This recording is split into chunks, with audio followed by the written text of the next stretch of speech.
in Japan, there was this unwritten rule that artists have to suffer. If you want to do this commercially, the days of being a great artist and being discovered are gone. No one's coming to discover you. You have to show the world, you have to get out and appeal to people. Just show commitment, that you're sincere, you're collaborative. You're gonna spend half your day working on the career part. Get your heart ready for that. Hey there, and thank you for tuning in. We're excited to bring you another great conversation today. If you like the show and want to support us, please hit the subscribe button so we can keep bringing you great content week after week. And if you're feeling extra generous, give this video a like and share your thoughts and comments down below. Thank you so much. And now, let's get into it.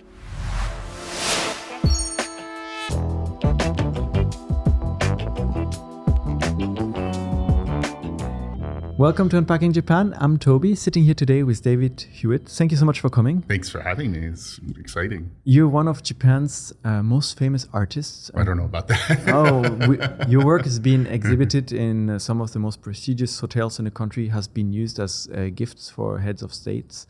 And you've done some fantastic collaborations also with local makers, craftsmen, and more. So we want to talk about your art, but before we get into the art, let's start with the journey. Sure. What brought you to Japan in the first place? I grew up doing pottery from a very young age, and then I studied ceramics in boarding school, in high school. And then I was at the University of Massachusetts doing ceramics. And a friend of mine invited me to an exhibition in the local gallery. And it was an exhibition of ceramics of takatoriyaki from northern Kyushu, and it was an American guy who had been an apprentice to the Takatori family, and I saw that pottery, and then that was the draw to Japan. Really, I saw that, and it was so much better than anything I had ever made, and really elegant, beautiful colors. Useful, functional, tea ceramics, things like that. And I saw that, and that was probably the biggest trigger.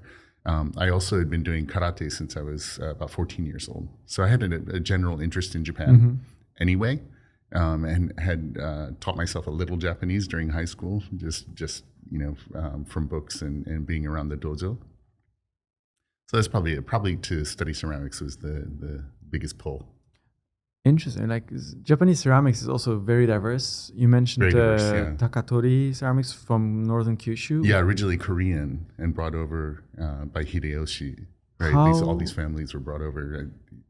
How would you describe this? If someone hasn't seen this before, and you think back about that vivid moment where you saw this, you're like, this is really good. Right. What was it? So at the time, I was making very functional ceramics, like you do in America, like big bowls and cookie jars and coffee mugs and vases and things like that were very functional, but lacked a certain elegance. And the takatoriyaki, I don't know if you've ever seen it, it's very thin, beautiful green and earthen colors, earth colors, so greens and browns. And they make a lot of tea ceramics. So mizusashi, the water pot for the tea ceremony, and the cheki, the tea bowl, right? Things like that. But it was just very thin and elegant, and I'd never seen anything like that before. And so I guess it was just very new and different, and something to sort of strive for. And originally, I contacted the family and said, "I'd love to if become your next apprentice. Yeah, could I be the next apprentice?" And they said we're not taking any more apprentices because the clay that they dig from where they are, it was not running out, but much less than it used to be. And they were concerned about that. But that was probably the trigger to come to Japan originally. Does this mean that for these kind of local pottery producing families that use a specific type of clay, their work is kind of really dependent on having access to this, and if this is gone, it will completely change? Yeah, for some types of pottery, not for all, but yeah, definitely for the Takatori family, yeah. So you have that interest. Unfortunately, you couldn't become their apprentice. Yeah. But you have this idea like, I want to go to Japan to do some more pottery. What's your plan then? Well, I said that was probably in the first year of university, and I hadn't really decided my major yet. But then after that, I decided to do a major in what was called Japanese Studies at the time, which covered history, language, and media. So I did that. And so my first time to Japan was as an exchange student to Hokkaido University, doing Japanese history just for summer, which was great first introduction. And then I came back the next summer and worked as a intern at a Japanese company in Tokyo to further my language skills. And then within a week of graduating from university, I was back in Tokyo, and I got introduced to a great potter here, quite famous potter in Tokyo, and spent time studying with her for 4 years. It was great. You're in the US, you hadn't been to Japan yet, and you kind of have this interest in Japan through pottery. Yeah. What was it like for you when you arrived in Hokkaido and kind of discovered an area of Japan that maybe fewer people go to, or when people go there mostly for skiing and winter sports? Well, at that time, they weren't going there. Yeah. I'm very, very old. I'm an antique. So at that time, there were very few foreigners in Sapporo. So people would stop you on the street and ask for an autograph and a photo. And Oh, I mean, wow. it was very rare. So in that sense, it was kind of a big culture shock. But we were at a Hokkaido University where there were other foreigners. We did homestays, which were great, 2 weeks at a time with different families. Oh, you were rotating families Through, or- yeah. wow. So it was really good. So we got to see a lot of Sapporo and a lot of different family, living styles at the same time. So that was a great experience. Yeah.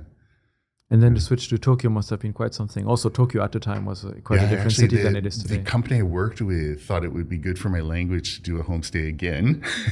And so they put me with a family in Kanazawa Bunko down in Yokohama. Mm-hmm. And so I was on the Keihin Kyuko, which is the most crowded train. Yeah, busy. And that was a serious shock with the, being packed in every morning Yeah. and White gloves and just showing up at the office completely wrinkled and drenched in sweat in That's summer. right, yeah.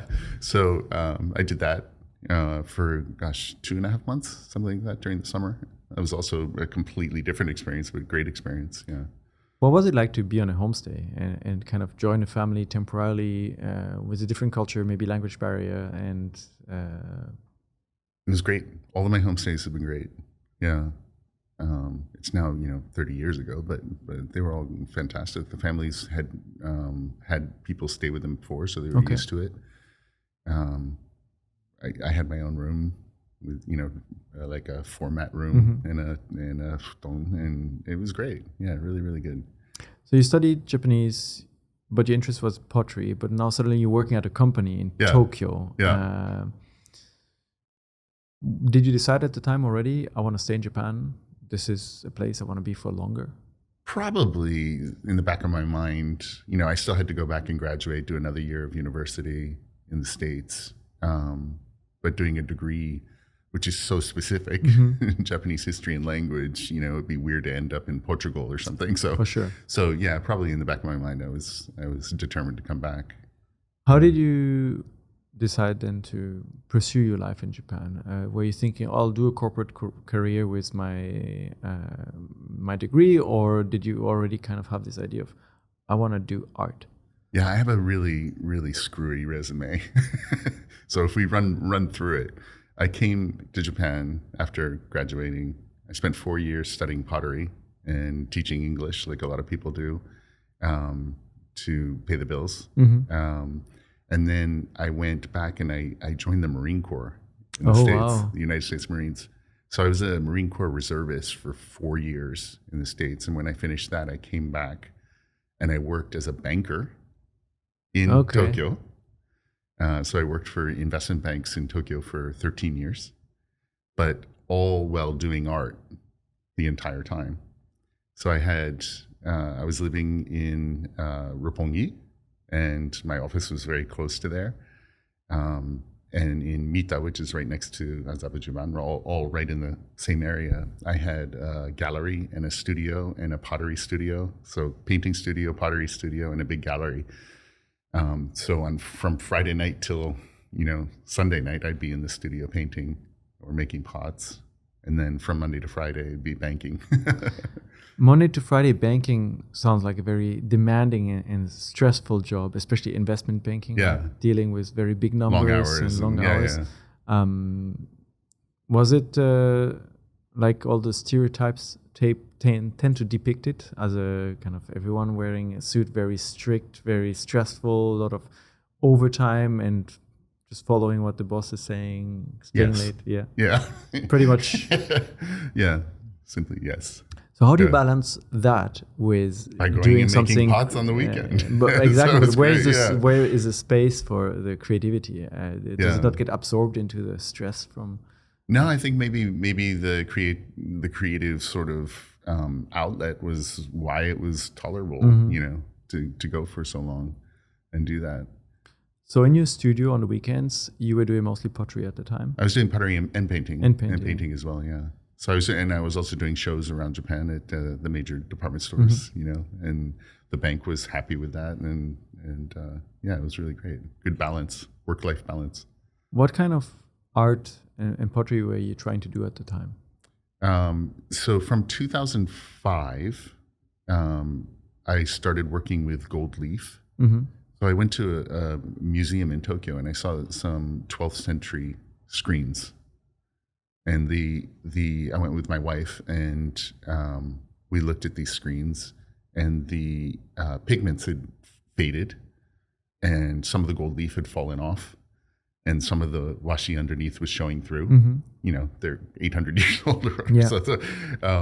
But I looked at it as a piece of abstract art, and I said to my wife, "This is amazing. It's beautiful." And her reaction was, "But you can't really tell what it is." And I said, "But what if it was a piece of abstract art, or modern art that you saw in a gallery in Soho in New York or something?"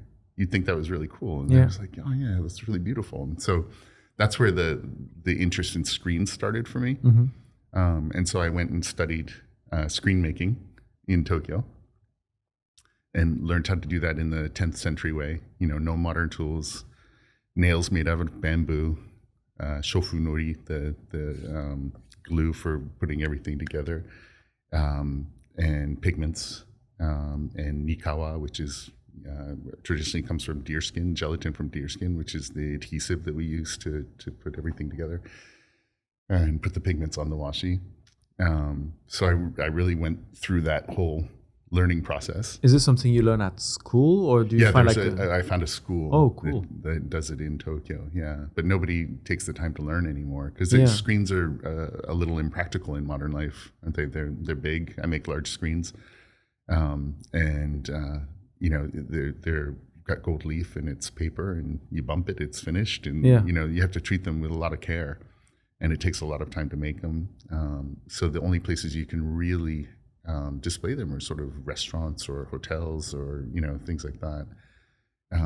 So I did that for a few years, but then I decided to take that know-how, sort of gold leafing and sort of the aesthetic from screens into more abstract stuff. So I started painting on wood slats and canvas. And I started probably the painting series. I have a bunch of series that I do, but the painting series that I'm best known for is called bushido, from the samurai, right? Sort of the code of ethics of samurai. And I started painting in 2005 just using 3 colors. And I was really focused, having studied history, I was really focused on the Meiji Restoration and the sort of transition after Edo and the Edo period. So Edo is 1603 to 1868. And this is a time when samurai were not fighting really, right? They're warriors, but then they started doing tea ceremony and writing poetry and being really focused on fashion and things like that. So for me, as a former Marine and doing karate and then really interested in Japanese history, this was a really special period in Japanese time. So I started painting this series called Bushido, and thinking about revelation of character and elegance. So the throne paint, the black throne paint on my paintings is that revelation of character when character is revealed in battle, right? So when you are a Marine or a samurai, you just train and train and train and train, and then at a certain time you're tested, and the strongest guy in training could be the weakest guy in reality, and the cook turns out to be the hero. Mm-hmm. So that sort of revelation of character is really a focus of my work, and that's the in Japanese ishun, or instant, the thrown paint is when that's revealed. The gold is the elegance of kimono and tea ceremony and all that sort of stuff, and then red is jonetsu, or passion, passion for battle. How would you describe this art style? Does it fit into any category? Does it need to fit in a category, or? I'm not sure that's useful for me Mm-hmm. to try to nail it down too much. It's definitely abstract art, and it definitely combines Western and Japanese techniques, and I guess that's enough to say, really. So the Japanese techniques would be all the parts of making the screen and how you put this together, and the colors and the tools you use. Except I'm not doing screens anymore. I've brought that to canvas. Mm-hmm. So the Japanese part would be the gold leafing, working with this. It's almost pure gold. It's 98.6%. It's called Hon Kinpaku, and it's made in Kanazawa. Okay.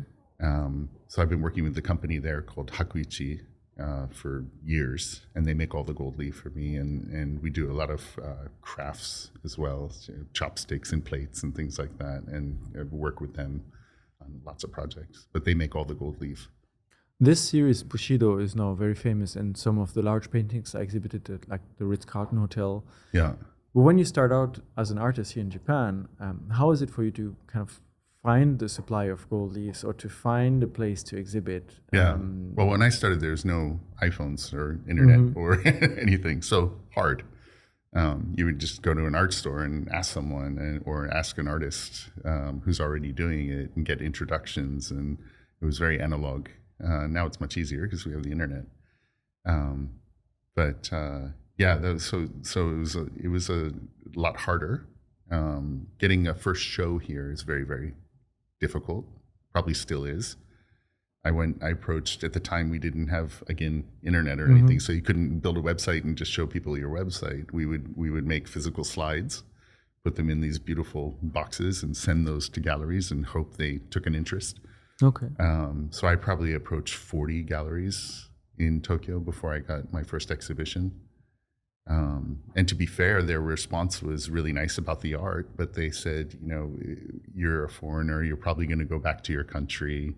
We don't want to invest the time in building this relationship and promoting you if you're just going to leave, which was at the time was fair, because most foreigners did go back. For someone who doesn't know so much about how the art world works, why wouldn't they decide to have your art on exhibit for a few months, and because it's a gallery, they will sell the pieces, and regardless of whether you stay in Japan or not, the art is done, the art is here. Right. Why not just promote it if it's Well, beautiful? I think they're looking for longer term relationships, right? They want a 20, 30-year relationship with an artist. Oh, wow. Okay. Right. So that they can do a show a year, and their promotion pays off over time. So, so galleries are businesses too. So that made sense to me. But then one gallery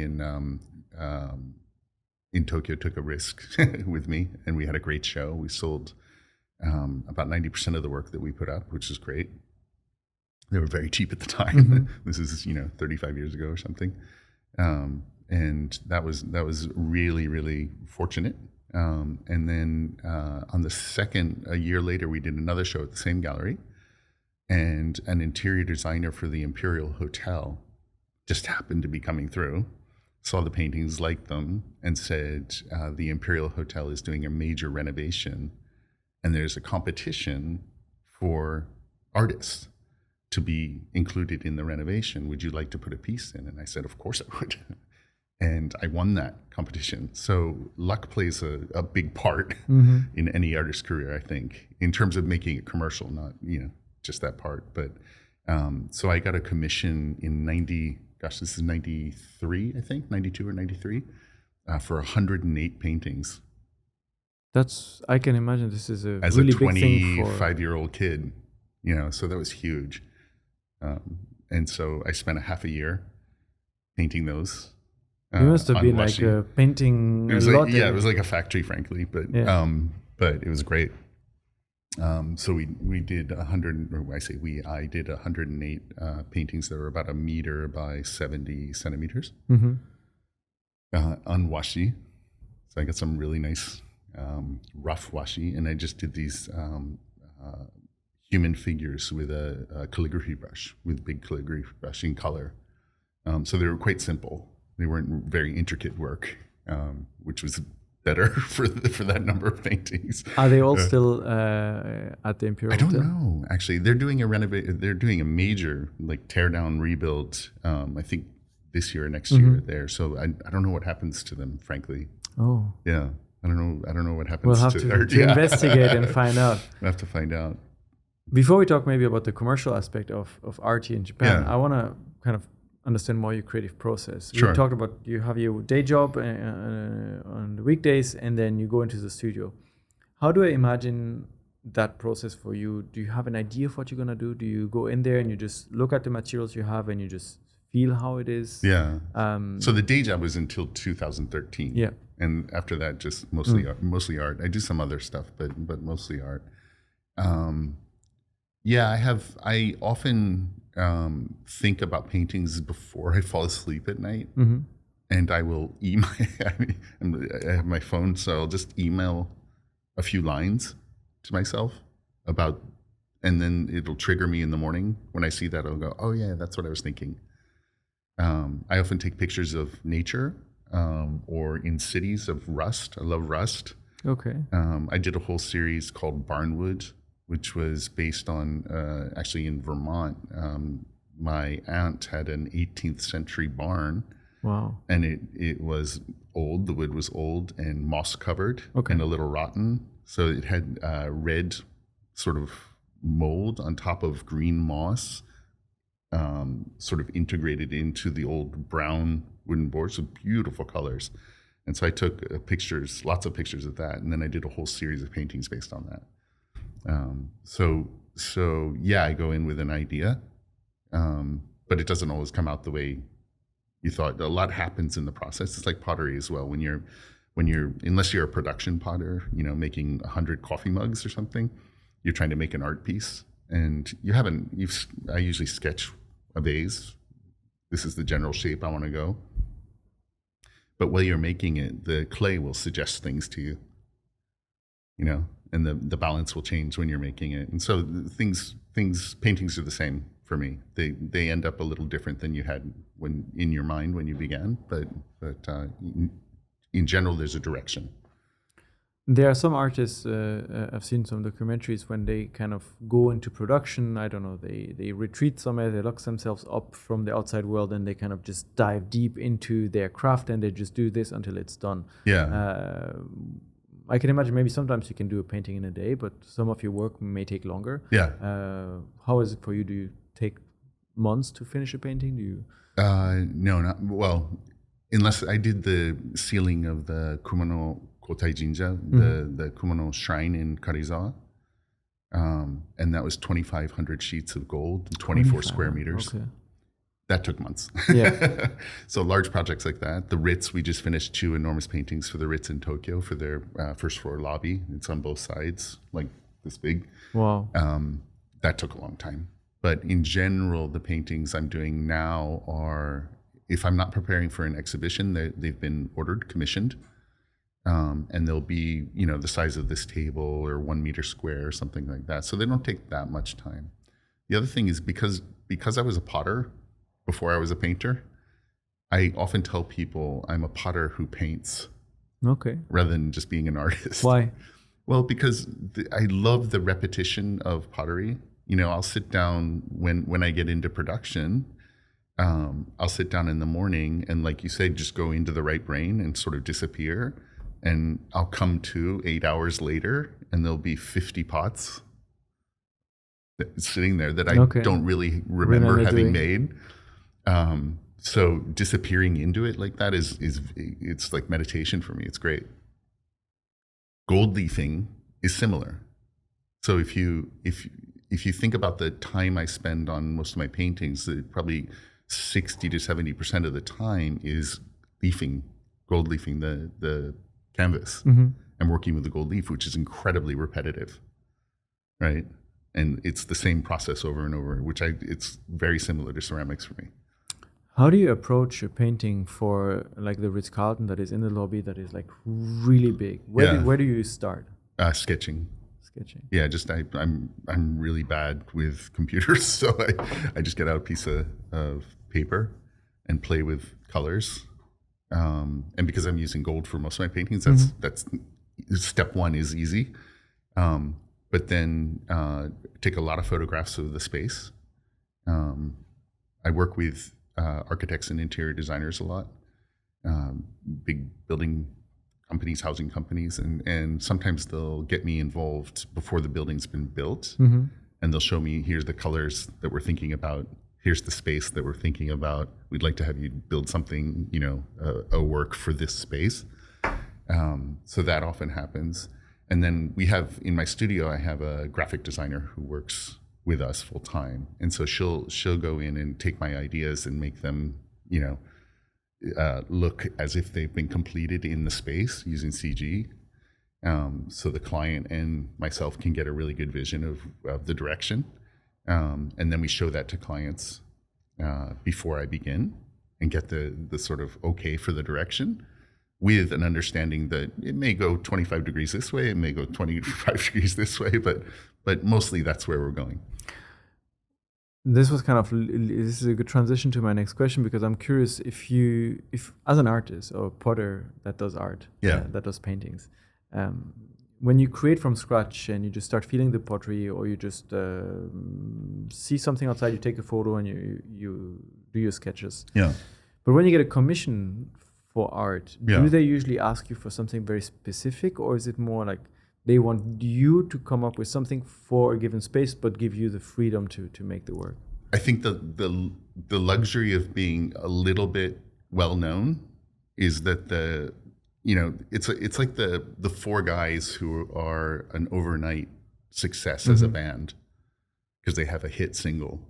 Like the Beatles. And someone interviews them and says, wow, how does it feel to be an overnight success? And they say, well, we've been sleeping together in a van for 10 years, driving around, with no money and no success for 10 years, struggling. And now we have this success. So the large part of my career was appealing to people to give me artistic work. And now in the past 7-8 years, that balance has shifted.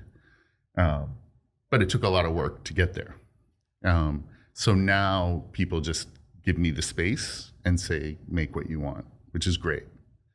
Even with that, like I said before, we always produce a test for them to show them the direction so they're not completely surprised, and get the understanding of the client before I begin. But in general, I don't take direction from clients on what they want.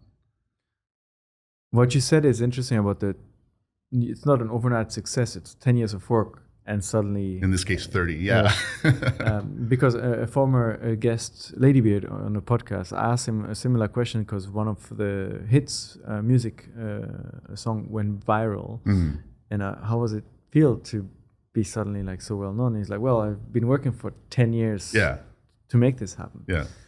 And so I'm curious, in that period that you said, where earlier you were doing a lot of work to earn money, to find people to pay for your art, which links to what we were talking about off camera a little bit before. Artists need to make a living, otherwise the art dies, right? Nobody can. How is this in Japan in terms of people paying for art and commissioning artists, and artists having the ability to make a living from it? There's so many answers. This is a theme that I've been discussing and writing about and doing blogs about, and so I really care about it. If I had to sum it up into one sentence, I would just say, if the artist doesn't get paid, they quit. If the craftsman doesn't get paid, they quit. And everything stems from that.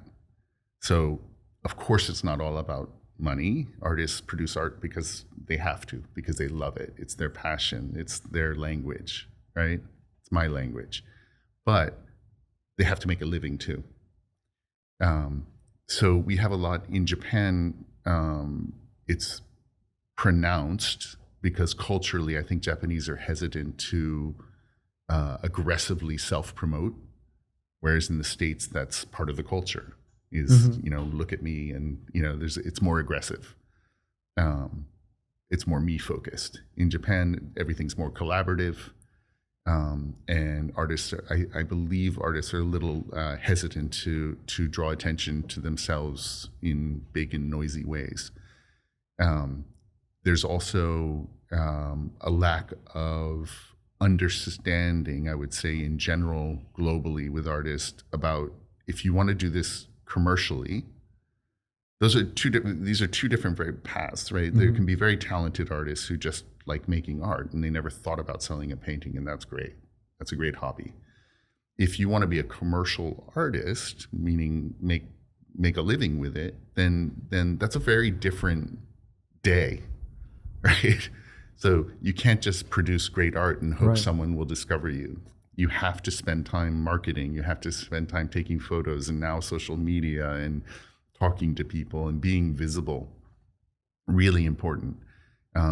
You also have to have a strong story, I think. I think the reason my Bushido series resonates with people and doesn't come off as shallow, as a foreigner talking about samurai culture, that could come off really wrong in Japan, right? Yeah. Or me overstating my understanding of something Japanese, which I don't understand. That could be the case. I think the reason that resonates with people is because I did karate my entire childhood. I did a degree in Japanese history. I was in the United States Marine Corps, so I have the experience of being a soldier, being a Marine, and so there's some authenticity to it. And I think as an artist, you have to bring that level of authenticity to developing a story that explains why you're doing what you're doing. And if that resonates with people, you're good. A lot of people have a hard time developing the story.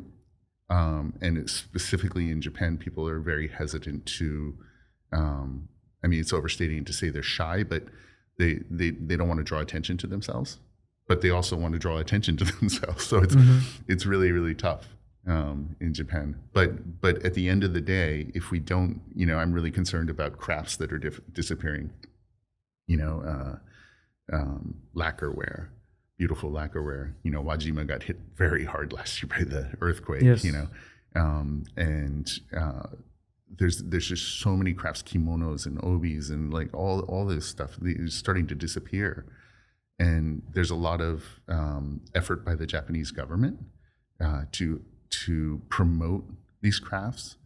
But in my conversations with people who are involved in that process, I always say it's great to go to New York and have an exhibition, or go to Paris and have an exhibition of amazing Japanese craftspeople and bring them there. And that's amazing.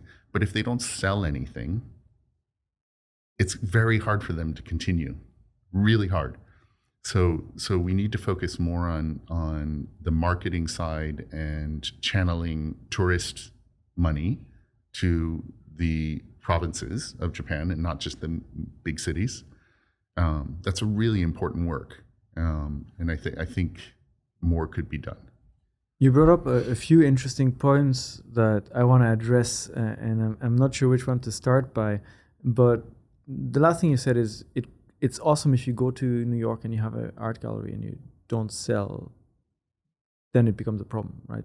You need to sell the art. Yeah, specifically, I'm talking about museum shows, which will often be sponsored by the government or a prefecture or something, and they'll send their best artisans, or living national treasures. They'll send them overseas, and they'll do an exhibition at a museum where art is not for sale, which is great. It attracts people to Japan. It shows the excellence of Japanese craftsmanship, all that sort of stuff. But at the end of the day, if you're not putting money into the hands of the people who produce that art, it's very hard for them to continue to make the art. So would you say then that the issue in that example is that it's being exhibited as a museum as opposed to a gallery, where the gallery would have more the commercial aspect? Yeah. So a lot of the government related stuff will go to museums, right? It's more higher status, all that sort of stuff.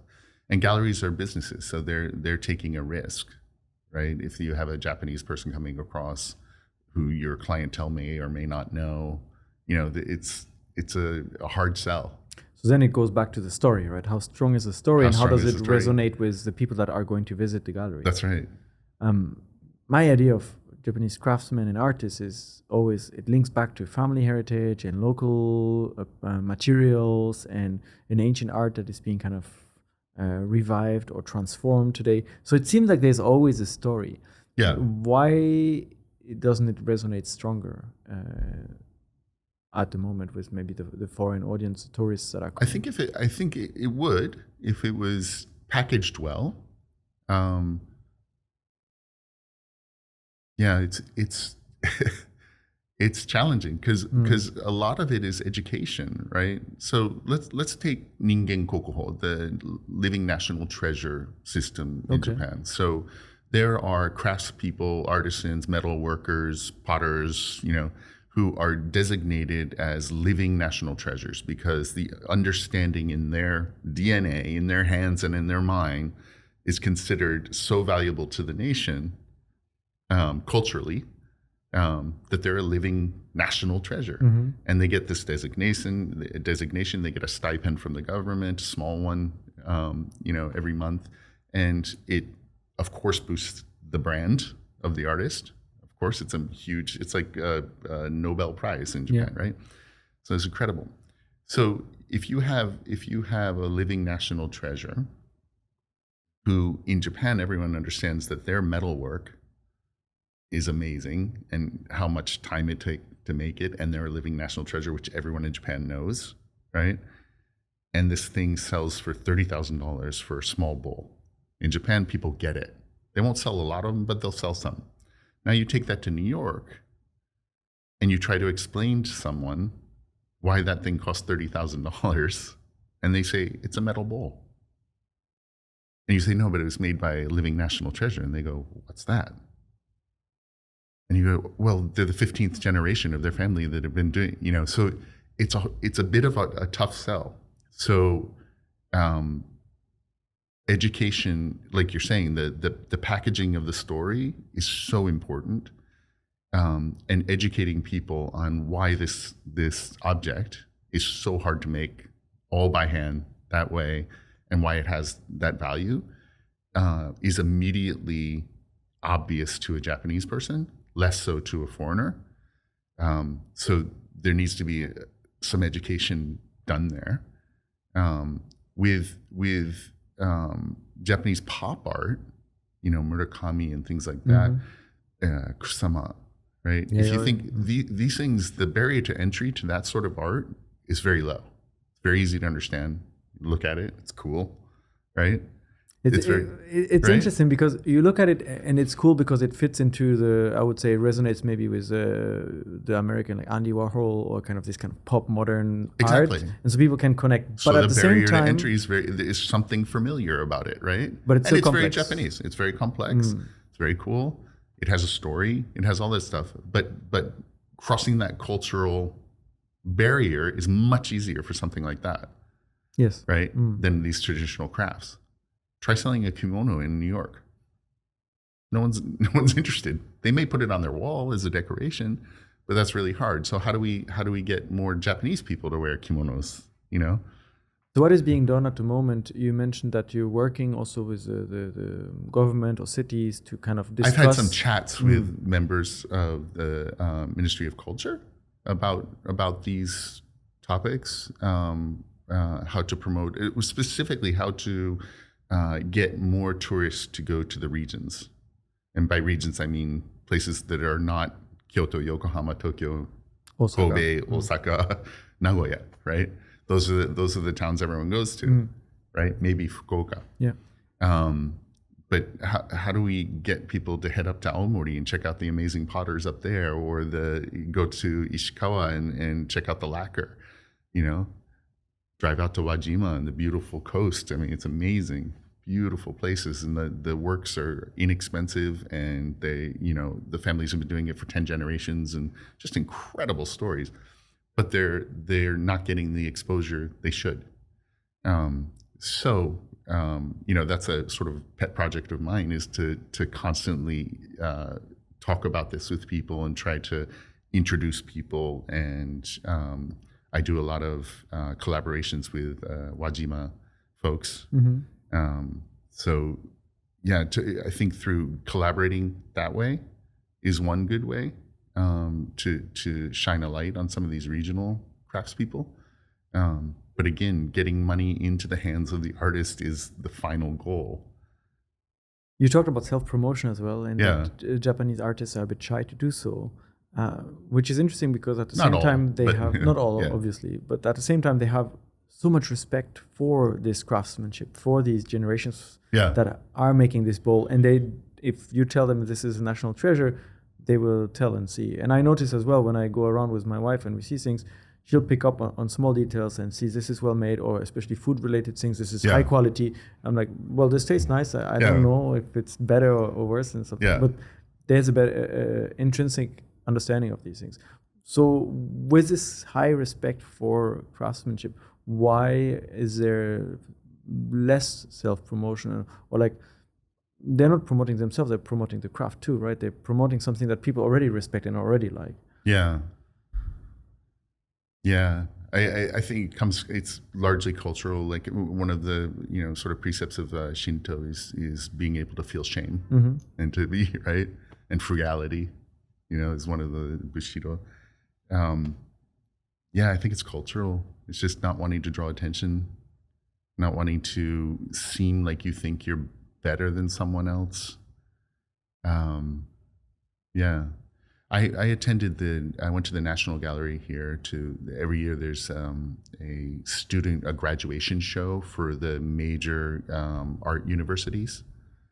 And so all the students who have just graduated or about to graduate, I forget, have 2 or 3 paintings, and they're standing in front of them, and they're amazing because they spent their entire life learning how to paint.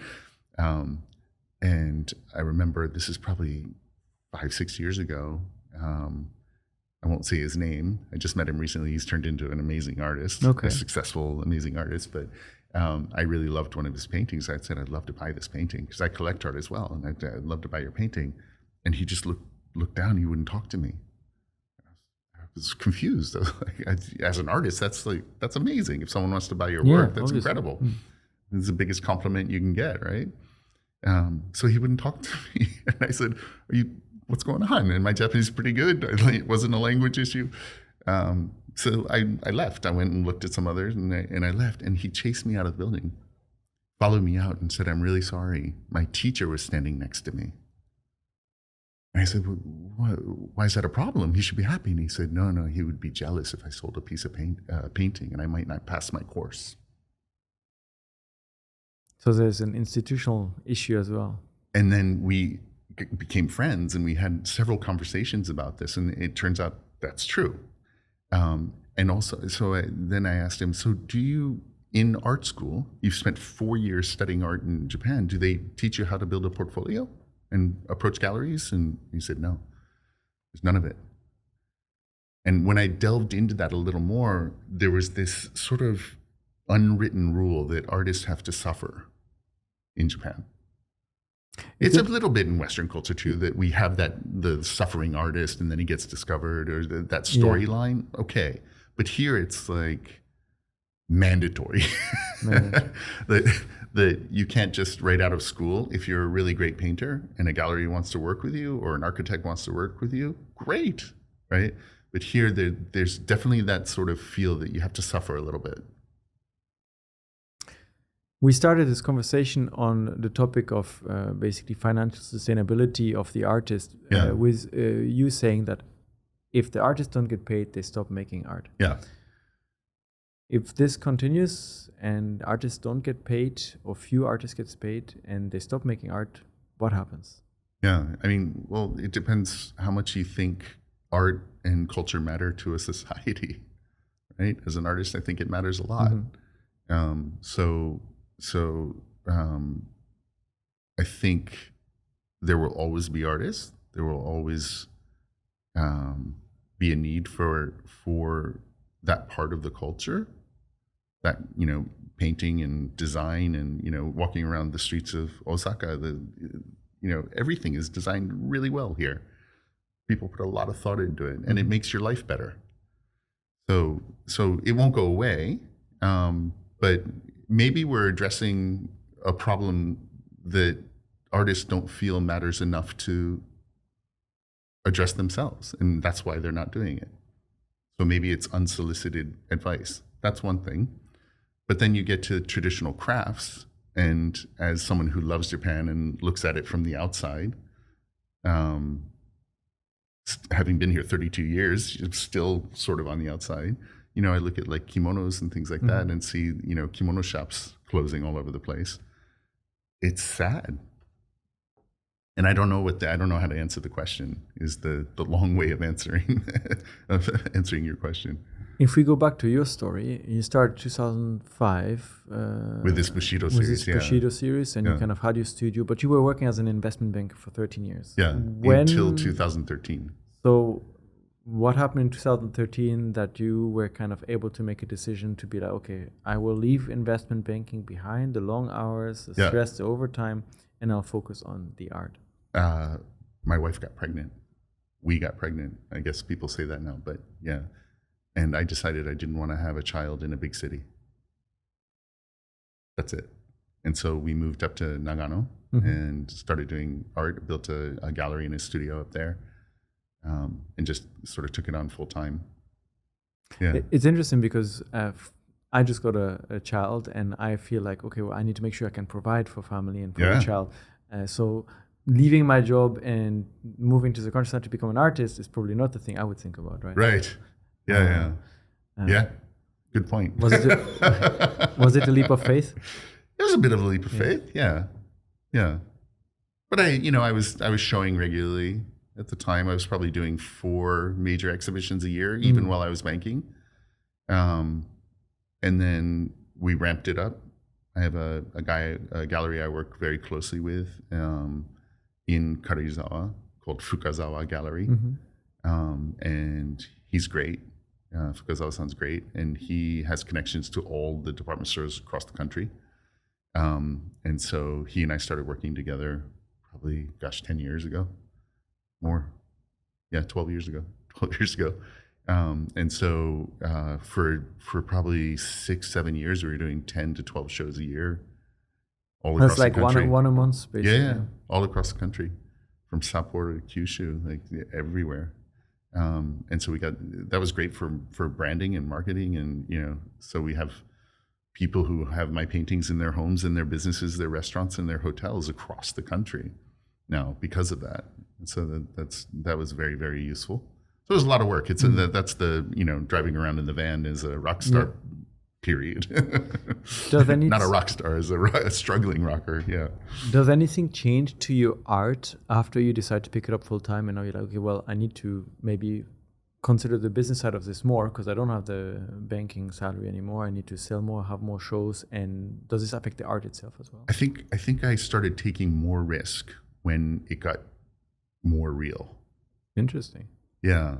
Usually the intuitive thing would be to take less risk. But I really looked at the business side of it, and I said, okay, if you need to stand out in this in the art world, right? There are a lot of artists.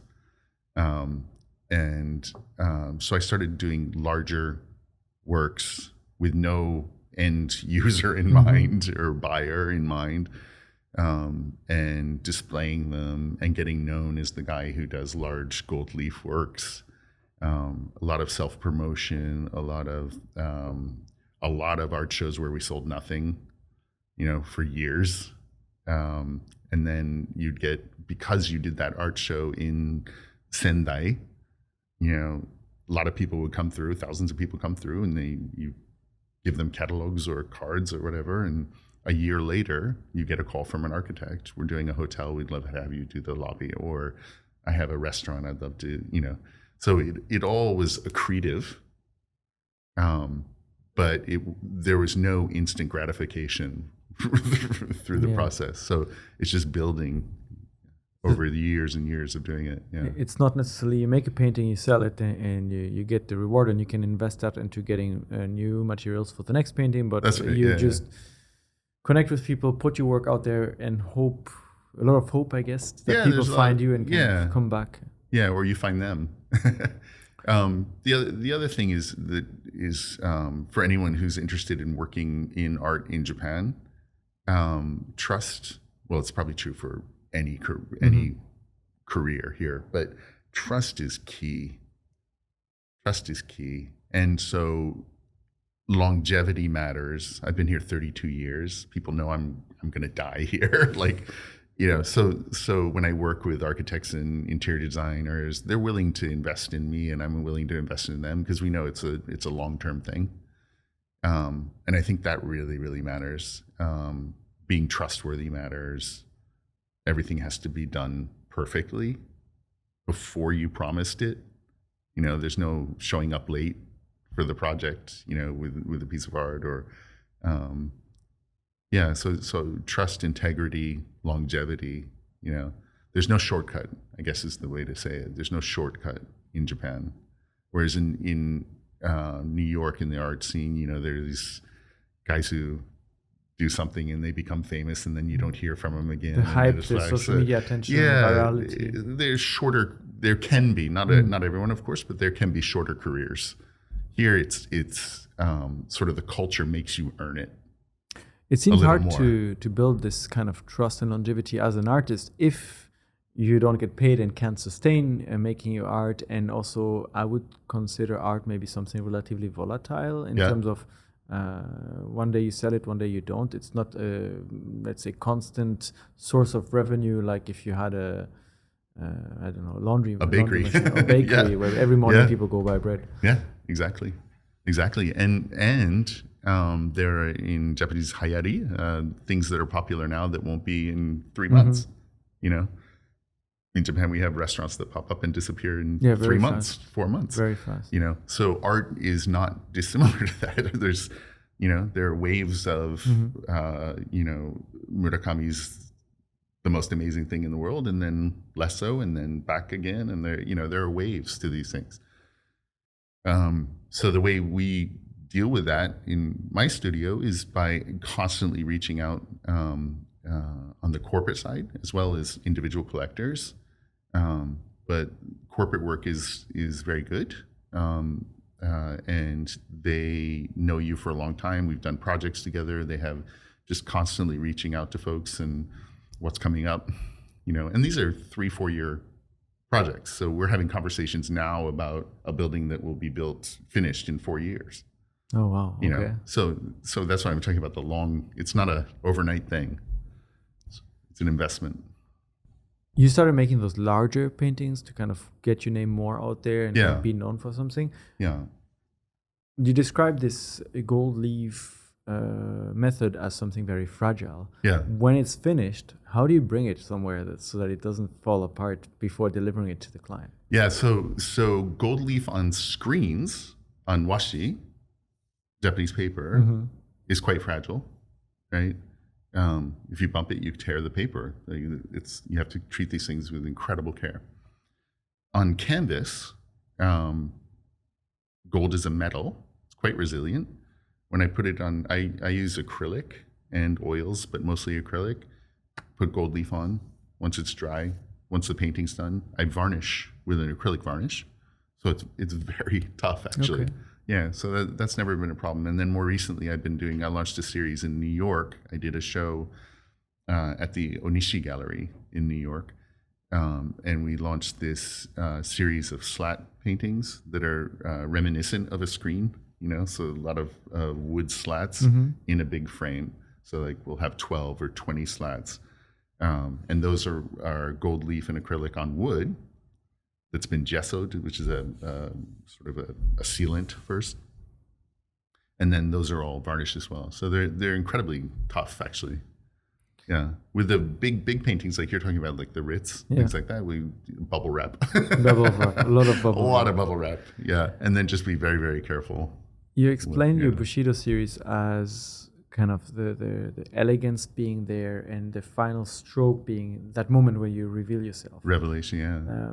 That's kind of your approach to make the painting. Yeah. Once it's on display at the Ritz, do you have something in mind that you'd like people to feel or experience when they look at it and take time to just observe? Or is it something that you as an artist, you want to leave entirely up to the viewer, and out of curiosity, what are they seeing where you actually made? So that was two questions, and the answer is yes. The answer is yes. Yeah. So I want them to come up with whatever they come up with.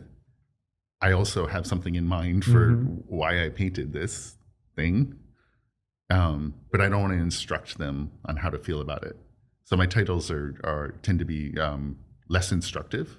They're usually themes of loyalty or sincerity or heroism or things like that. But yeah, the throne paint is rather dramatic on gold. So the comment I get the most is I get incredible energy from the movement, and I feel passion and energy and excitement. Those are recurring ones, but sometimes you get some wild comments that I never thought of, and I don't say no, that's wrong. I say, wow, never thought of it that way. Do you feel like there's a different interpretation or different look at your work from Japanese viewers and foreign viewers? Yeah. Japanese are immediately reminded of Nihonga, Japanese painting, because they can see the squares of gold leaf, right? So that'll trigger in a Japanese person's mind a Japanese painting or a screen. So they're like, oh, this is traditional, but it's not, So for them, there's more at play probably immediately. When a foreigner sees it, they go, wow, nice gold color. And then you need to explain what it is, the gold leafing process and where it came from and all that sort of stuff. So they're going to just react more purely, I guess, right? Because there are no visual references for them that there would be for a Japanese person. That's quite interesting, actually. Yeah. To see the different, how the background, your personal background, your cultural background affects how you interpret art. Yeah, of course it does. Yeah, and also where you grew up. My mother's a painter.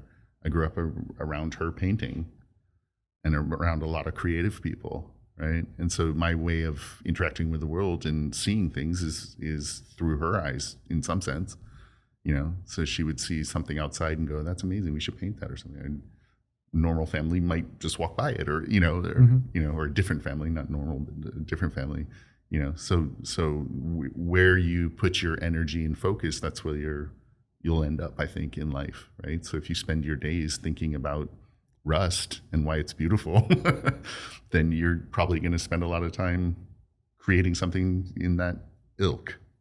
Does art need to be understood? That's up to the artist, I guess. If they, I would think so, but I'm sure there are people who would say the opposite. So I don't know. But art seems to be a tool to communicate something from where I'm doing it, and so if you're trying to communicate something, I think you would want it to be understood, or to communicate. I think you wrote somewhere that art is art. I'm going to paraphrase. But basically, the art picks up the communication where the words leave off. Yeah. Or where words aren't good enough. Yeah. It's the same with Japanese. There are words in Japanese that are much more elegant than to getting at the point. And then there are words in English that are much, so yeah. Yeah. I think art is a tool of communication. You're saying something with it. Yeah. As is poetry, as is pottery. You've been doing this now for more than 2 decades? 3 decades, yeah. 3 decades. 32 years, yeah. How have you seen this art scene evolve in Japan over this time, if you look back? It's because of the internet, it's much more, things are more accessible. I can sit in my Nagano studio on top of a mountain up there, and I can know what shows are going on in Ginza this week, and what parties are happening and all that. That wasn't available before. So access is really quick. So things move a lot quicker. And then also from 30 years ago to now, there's so many more foreigners in the art world in Japan, and creative people, and that's a good thing because it's bringing new energy, and new ways of doing things. So it's an unintentional cultural collaboration with the Japanese that I think is useful. With over tourism, I wrote a blog last year on for Zozo, on over tourism and stuff. So I'm keenly focused on that too. We don't want to damage Japanese culture by having too much influx of tourists and that sort of thing. But it's also very useful. It's very useful for re-energizing. I met a Russian woman with her husband and son came to my studio 3 days ago, and she's made an entire career of cutting up, which sounds terrible at first, but then you go, well, what was going to happen to them? Cutting up obis, the sash for kimonos, and kimonos, and making beautiful paintings with them. Wow. And they're beautiful. And then she draws and she does silver leafing and stuff. Really cool, right? And my first reaction was, don't cut up a kimono. Like, what are you doing? But then you go, but there are thousands, hundreds of thousands of these kimonos sitting in people's homes that will eventually get thrown away. So if we can somehow have them preserved through creating art or other ways, then okay. And that a Japanese person maybe they would, but probably wouldn't have done that. It wouldn't be their first thought with a kimono is to cut it up. So that sort of cross-cultural collaboration is pretty useful, I think. You mentioned it can sometimes be misunderstood, as was your name of your series Bushido, and someone may think, oh, well, why is a foreigner taking a traditional Japanese concept? Yeah. And now you give this example of a Russian woman basically using old kimonos to turn it into art. Does this ever come up in conversations with Japanese artists and so on about having foreigners kind of take inspiration from or modify traditional Japanese arts, traditional Japanese crafts? You mean, are they resentful of it? Not resentful, but do they find this interesting because you said, for example, a Japanese person wouldn't do this, or maybe some of them are upset about this? Yeah, I'm sure Japanese person, there are Japanese artists who are cutting up kimonos making art. I'm sure that exists, but it probably wouldn't, it doesn't seem to me that would be their first instinct. My personal experience, which is the only one I have, is that Japanese people are incredibly kind, thankful, appreciative of new ways of looking at old things. You think about Akiya in Japan, the empty homes. There are 800,000 empty homes. I think you did a podcast on it. We discussed that as well. Yeah. So there are a lot of foreigners that are coming over and buying these dilapidated houses and investing and fixing up and paying taxes locally and doing all that sort of stuff. So, on the one hand, you could say, oh, too many foreigners are coming in, and these poor small villages are going to be overwhelmed and all that sort of stuff. On the other hand, amazing. They're preserving these beautiful old homes, bringing tax to the regions. So good. In general, good, I guess is the answer. My interaction with Japanese about, the foreign influence on Japanese traditional crafts and things like that is 99% positive. Unless the only pitfall there is when a foreigner comes in, spends a year or two in Japan, and is somehow offering themselves as the expert on this thing. I see, yeah. And that does happen. That does happen. That I think there's a lot to be gained from the opinions, experience, energy of foreign artists or craftspeople. Great. Stay humble. These people have been doing it for 15 generations. So a year or two in country probably doesn't give you the right to tell them what to do. So leave them alone, observe, and try to be useful, I think is the best advice. You mentioned that one of the big changes over the last 30 years is also like social media and basically now giving a lot more access to art and being able to showcase it. Has it affected how art is valued and perceived? Because I could put up my phone now and look at a lot of your paintings. I could look up at many artists' paintings, and then do I still need to go all the way to the gallery to see it? Obviously, when it's a large painting and so on, seeing it in person, the experience will be completely different. But has it numbed people a little bit? That I think there's so much art? I think there's sort of oversaturation that happens, especially if you're an artist looking at other artists. You can get overwhelmed. It's also like going to a museum. Like you go to the Art Institute in Chicago or something, which is enormous, and they have every famous artist in the world in there, and 20 of their paintings. So you can get just you see 5 Monets, and you're like, okay, here's the 6th one, but the first 5, I'm full. I think social media is useful as a tool, can be overwhelming if you're a creative person. You definitely should go to the gallery and see the painting. I think nothing is the same as seeing a painting up close, and that's the sort of anticipated conversation the artist has, is that the person will be in front of this close proximity, can feel the depth of the canvas, can feel the texture,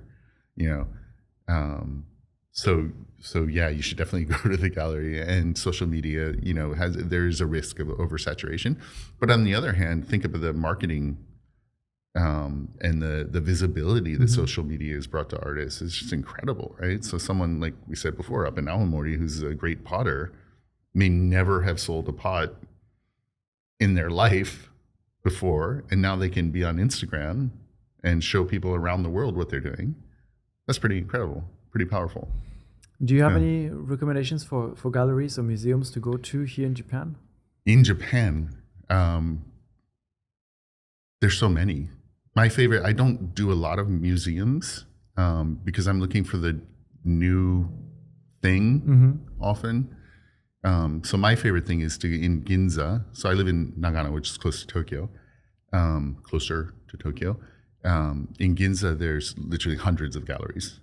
And there are new shows every week at 100, 200 galleries. Yeah. And they're, you just walk in, you've been, I'm sure, you go and there's 6 floors of galleries in these tiny little buildings, and they'll be maybe like smaller than this room. Yeah, smaller than this room, but they'll have this amazing artist who's 80 years old and has been painting, just incredible stuff. And the best thing is you can actually buy the art there, right? You can buy the art. It's inexpensive still by global standards. So walking around Ginza on a Monday night or something like that. Most of the galleries are open till sort of 6, 7, something like that. Just walking around, it's incredible what you can discover there. So I don't tend to go to the big. I mean, there's in Ueno, there's national gallery, national Kokuritsu Bijutsukan. There's the Suntory Gallery, which is great. The Roppongi Hills, the Mori Gallery Museum, I guess, that does a lot of really abstract, modern, adventurous stuff. I go to all of them, but the most fun is walking around Ginza and going to small galleries. And you said the art is inexpensive by global standards. Yeah. Linking a little bit to what we talked about before, like the financial sustainability of artists. How do you value a piece of art? How do you decide, okay, I can sell this for 10,000, 20,000, 100,000? Yeah. Or does the client decide more? Both, I think. Yeah. It's hard. And it depends where you are in your career, and it depends on your resume a lot. Japanese are more resume focused than someone in New York. So I do shows in both. In Japan, folks will often look at the resume and then look at the art. So where you've had exhibits before? Oh, he's in the National Archives of the United States. Oh, he's at the Ritz-Carlton. Oh, he's done 50 shows at Mitsukoshi and Takashimaya and all that. Right? Wow, let's go have a look. Not always, but often. And in New York, people will go, love that painting. Who painted it? So it's sort of the reverse. So having a resume that shows sort of status, that's a terrible thing to say, but important. Matters more, I think, in Asia in general than in Europe or the United States. Both are important. Your resume is pretty full. Yeah, well, 30 years. It's I've been busy for 30 years. So what's next? What are the projects you're working on, or projects maybe you really would love to do? Yeah, so I described doing the maybe it was off camera. I did the ceiling of a shrine in Karuizawa called Kumano Kotai Jinja, Kumano Kotai Shrine. And they were building a new shaden, a new prayer building, and the chief priest there came to me and said, "We want to do something really modern because Shinto isn't as cool as we want it to be. We want young people to come here, and we want it to be lively and exciting. So we'd like you to do the ceiling painting." I was like, "Amazing, but really, is that okay?" I felt nervous about it, right? It's a very special place, a sacred place. And so I did that. That was 24 square meters, 2,500 sheets of gold. It took months and months to do. It was an enormous project. Absolutely loved it. So when you ask me what's next, I have lots of commissions that I'm working on now. And we're doing shows regularly. So there's that part of it. In the past few years, meaning past 9 years, I've done a lot of collaborations. So I did shoes for Puma, golden shoes for Puma. I've been working with the Riedel Wine Glass Company for 8 years. So my Hewett series is sold around Japan at department stores and Riedel stores. So those collaborations are super fun for me because it takes you out of your normal way of doing things. So I love collaborating on design projects with folks. So I'd love to do more of that. And then scale, so big things. So doing the paintings for the Ritz-Carlton Tokyo was really fun because they're enormous. And the scale matters in what I'm doing because it's very, having this splash on something very small is impactful. But when it's on a wall this size, it's amazing. How do you do a splash this on a wall this big? You throw, so for the shrine, it was, the backstory to the shrine is that a 3-legged crow helped a prince who got lost in the woods find his way back to safety. So they built a shrine. So the mascot, if you will, of the shrine is a 3-legged crow. So I did 3 lines of thrown paint for that. Each was 3.5 liters of paint. Oh, wow. Because it's 24 square meters. So in that case, I had to put it in a large glass sort of vase and throw like this. For smaller pieces, I use a big calligraphy brush, soda brush. Yeah. You can't miss. Yeah, you can't. That's why the instant is important, right? It's 100% commitment, and you can't make a mistake. And you can't go back. You can't go back. You could do a redo, I suppose, but I haven't. So, Any place you'd like to see your art exhibited? Any museum or unusual place, top of Mount Fuji, or I don't know. Oh, that's interesting. Yeah, I think I would like to do more sort of mural type, large work. So maybe some public building, a large wall, something literally like 50 meters by 20 meters, something big, and spend a year gold leafing it or something like that. That would be super exciting. I just finished last week. I did the backdrop for a Traviata, the opera, in the Takasaki City Theater in front of 1,200 people. And that was 12 meters by 6 meters. And that took me a little over 2 months to paint.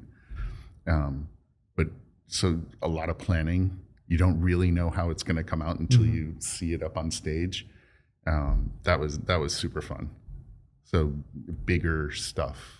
Bigger scales, many more projects. Yeah, scale is fun for me right now in this stage. Maybe later it's something else, but yeah. David, thank you so much. Thanks for having me. For It's sharing so your much story. fun. We can go for another couple Yeah, hours. I think we could. Maybe I want to finish with one more question. If someone is listening to this, is a young artist or up and coming artist, or already has been doing art for a long time, and they want to develop themselves in Japan, what kind of advice would you give them? To have a career in Japan? Yeah. You're going to spend half your day working on the career part and half your day painting or whatever your creative, work is. So get your heart ready for that, right? The days of being a great artist and being discovered are gone. No one's coming to discover you. You have to show the world. You have to get out and appeal to people and tell them why you're worthwhile and why your art is worthwhile. In a humble, respectful way, of course, but I think it's a lot of work if you want to do it commercially. And the other thing is just show commitment, show that you're going to be here, that you're sincere, you're not arrogant, you're collaborative. That's really important in Japan, especially with the galleries, is that you'll work with them, you'll be flexible, you'll be helpful.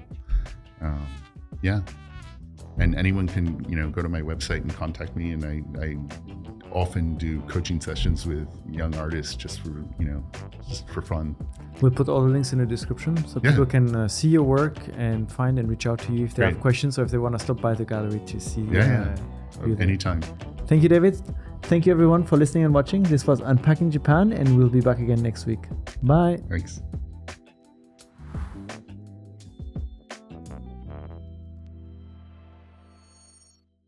Thank you so much for joining us today. I hope you enjoyed this episode as much as I did. Please hit the subscribe button so you don't miss out on future conversations. And we'd love to hear from you. Share your thoughts in the comment section down below. And if you enjoyed this episode, here are a couple more that we think you'll enjoy. Thanks again for your support, and we'll see you next time.